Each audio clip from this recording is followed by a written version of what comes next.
Dodge Ram 2500 is a favorite vehicle of people who do manual labor for a living and are paid to do so, people who are desperate to make friends with their neighbors, or thanks to its colossal size and massive ground clearance and bench seats, criminals that need to lose themselves for, until the heat dies down. My name is Bruce, and I'm going to review this Rhino so you don't have to. Now, right off the bat, I got to apologize for the nomenclature of this truck. 2500 does not mean the model year. That just means that this is a massively heavy-duty truck. Now that that's out of the way, so the Ram is available regular cab, quad cab, crew cab, and mega cab. You can get them in a 5.7-liter V8, a 6.4-liter V8, or a 6.7-liter turbo diesel 6-cylinder. You can also get them rear-wheel drive or four-wheel drive. Now this one I'm showing you is a 2018 2500 crew cab with a 5.7-liter V8 and four-wheel drive. Now if you're in the market for a pickup truck that can carry its weight twice over, the choices are actually really limited. You got the Ford F-250, you have the Chevrolet 2500 Silverado, and then you have this, the Dodge Ram 2500. Now out of all those choices, the Dodge Ram 2500 is the best one by far, and I'm going to tell you why in this video. Looking at the exterior, it's just shockingly big when you're standing next to it. It's literally as long as a two-story building is tall. Slightly narrower than a standard European highway lane. Look it up, it's true. And it's as tall as I am at 6'3". Now, all kidding aside, the Dodge Ram is actually the best looking of all the pickup trucks. And I know that's like saying you have the best looking ceiling fan of all the ceiling fans, but you know what? If it matters to you, then you got the winner right here. The design featuring the upright grille and prominent hood with a lower set front fenders actually debuted back in 1994, where it was very groundbreaking. It was just very macho. It sought to imitate tractor trailers of the time, which are, let's face it, that is macho-er. And it succeeded. You gotta give credit to Dodge for carrying this design theme throughout all these years and sticking to it. Now the rest of the design is pretty common. They essentially need to be big square things so they can carry big square things. Now stepping inside, this thing is just astoundingly tall. I measured from the ground to the floor 28 inches. Now think about that. 28 inches, that's over 2 feet of stepping height. I'm 6'3", and for me to step in, it's a chore. If you're shorter than me, you must be a pole vaulter. You'd have to take a running start and jump to get in here.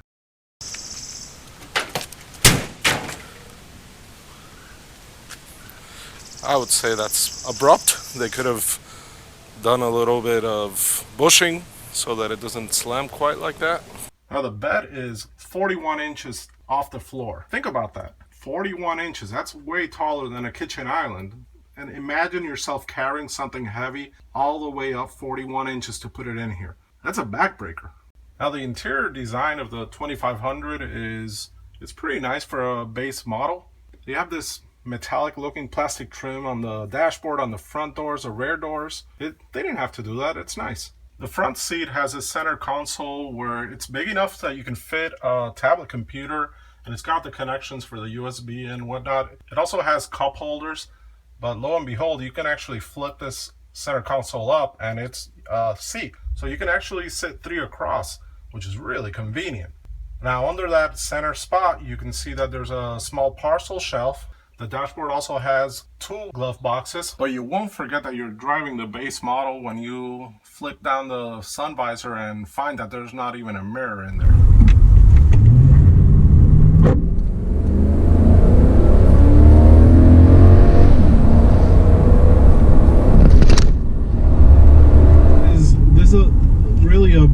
Basic model of the 2500. That being said, it has a small touch screen.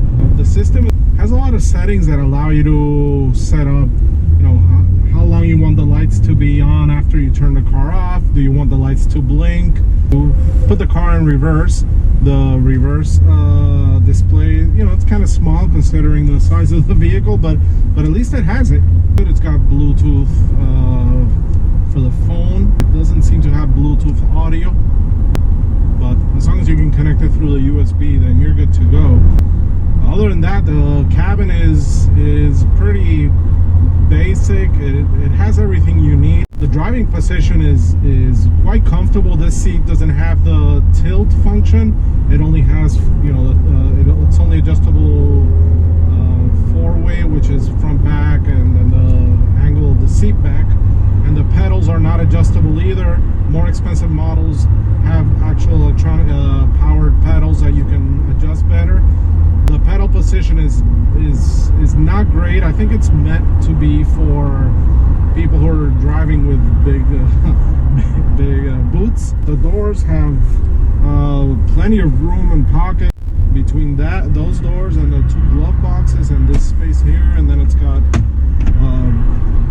really a big storage space below. It's got storage space on each side. You're good. The back seat in this one, the backrest doesn't seem to recline. It's got a big shelf under the seat, which you can throw stuff back there that's going to be hidden. It's got auto up and down for both front windows, which is surprising. It's nice. The steering wheel has the controls for the cruise control and the Bluetooth. It's got auto headlights. It's got, this one is a four-wheel drive, so you can control you can set the four-wheel drive in two-wheel drive and four-wheel drive, and you can put it in four-wheel drive low, which locks the differential, so it's always full four-wheel drive. One thing I get a real kick out of in all these pickup trucks is that rear vent window. In this one, it's powered. Now, what I don't know is how that affects your gun rack. So the seating position, even though the seat only has four-way power adjustment, it's pretty comfortable. The passenger seat has the same adjustments. The rear seat is really very spacious, and it's pretty well shaped. Used to be in pickup trucks that the back seat would be like too vertical, but this one's got such a long wheelbase that the rear seat is actually reclined nicely. You know, there's a lot of hard surfaces everywhere here in this interior, but the doors, the top of the doors are padded softly, not very softly, but at least there's some give to it. The center console is padded, so just driving for your elbows, it's a very comfortable place to be.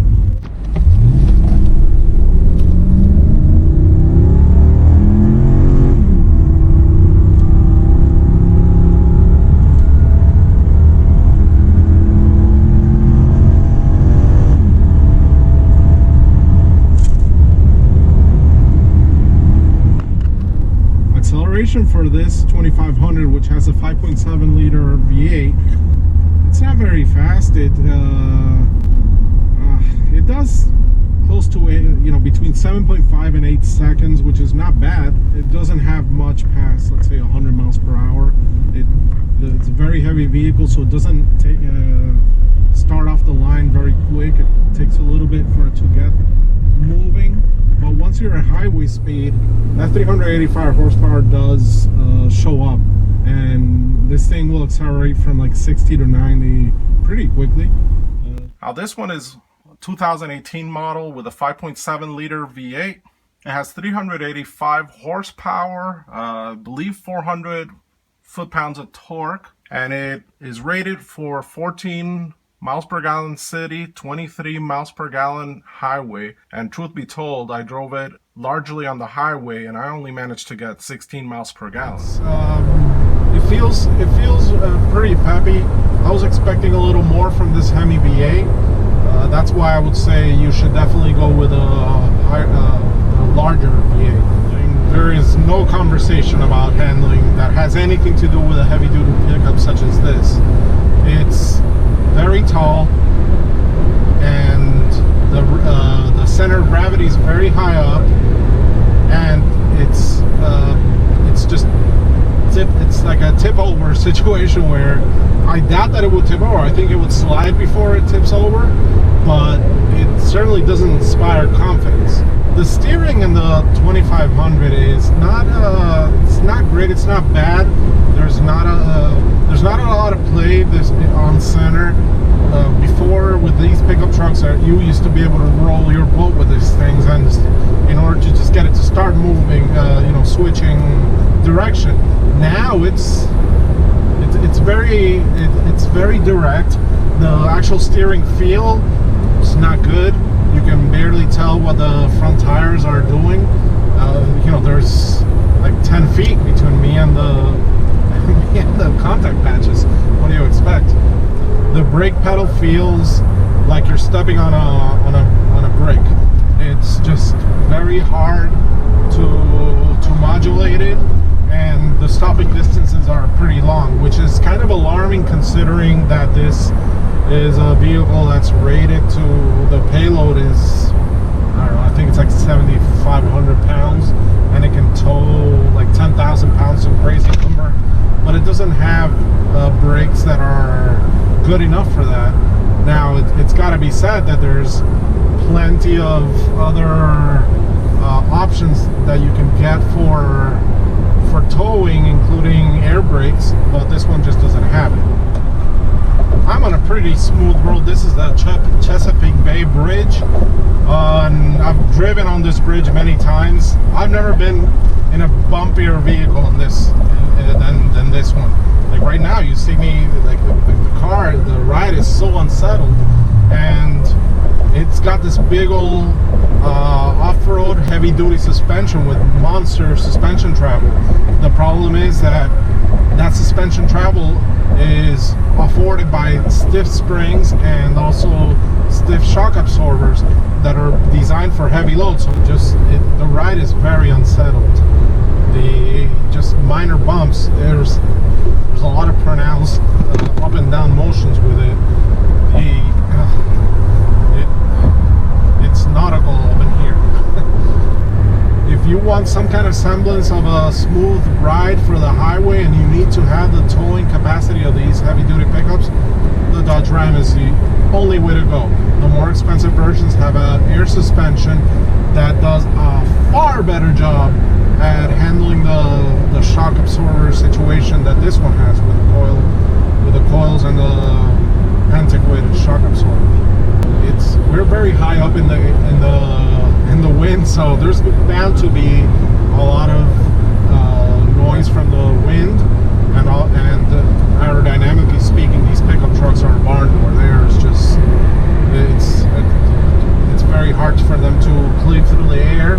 So wind noise is a thing, and you basically don't really hear any of the road noise. You don't hear any of the tire noise. So I would say it's actually pretty good noise-wise. The engine sounds really nice, really fruity. It doesn't have any sport exhaust or anything to wake it up, but just from factory, it's got a good sound.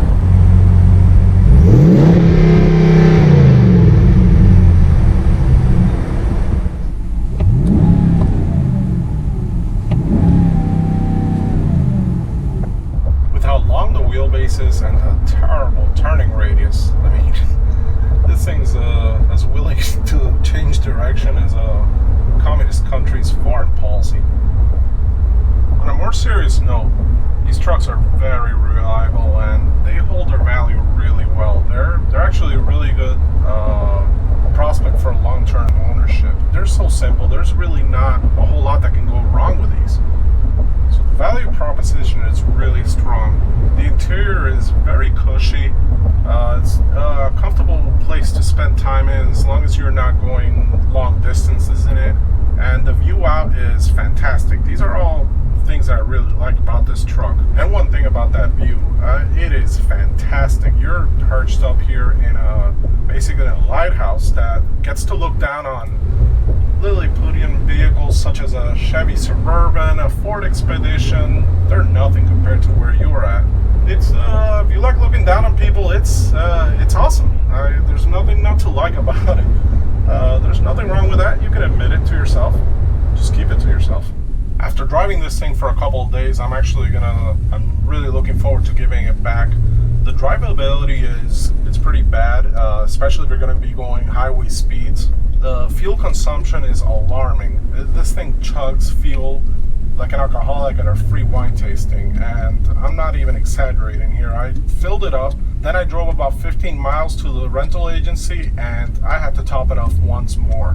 That's crazy. And finally, for a vehicle that purports itself to be pack mule, something to carry a bunch of stuff in, the stepping height and the loading height are not convenient. And let's not kid ourselves. Nothing that has a starting price of $40,000 is economical or inexpensive. With that being said, you're getting what you're paying for in this vehicle. It's got all the basic features that you would need to live with it. It's got amazing capabilities if you're gonna carry stuff or go off-roading, and it holds its value really well. Plus, it looks good. Plus, it's comfortable. Plus, nah, I'm kidding. No more pluses. Now, if you're gonna borrow this truck from your neighbor who's just way too interested in being friends with your children, so you can take your shit to the back of Kmart and dump it, or if you, I don't know, you gotta run somebody over in plain view of a security camera, like if you're Suge Knight, then this pickup truck is gonna do it for you. Now, I'm not abdicating, running people over like Suge Knight in front of a security camera, because if there's something we've learned, is that running people over in front of a security camera is gonna get you caught, especially if you're somebody who's recognizable like Suge Knight. But you can't blame the pickup truck for that. He's just stupid. Now, if you're somebody like Suge Knight, for whom the laws are really an opinion and not something that you have to live by, then this pickup truck is great for you. You can do all sorts of criminal activity with this vehicle. And you get the feeling that this thing is really tough. Like, you could take a baseball bat to it and it would probably crack the baseball bat. Now, if you're Mike Tyson and you punch it, you probably win because you're Mike Tyson. But if you have a baseball bat and you're a regular person, then the pickup truck will win. You're Sammy Sosa and now you're white and you hit it with your baseball bat, you'll probably win because you're still Sammy Sosa no matter the color. But a regular guy like me with a baseball bat, the pickup truck will win.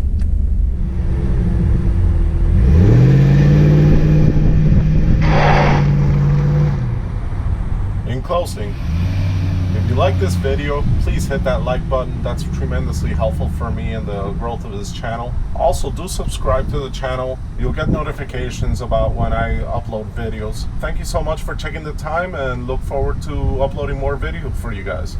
Free Suge Knight. Big Suge.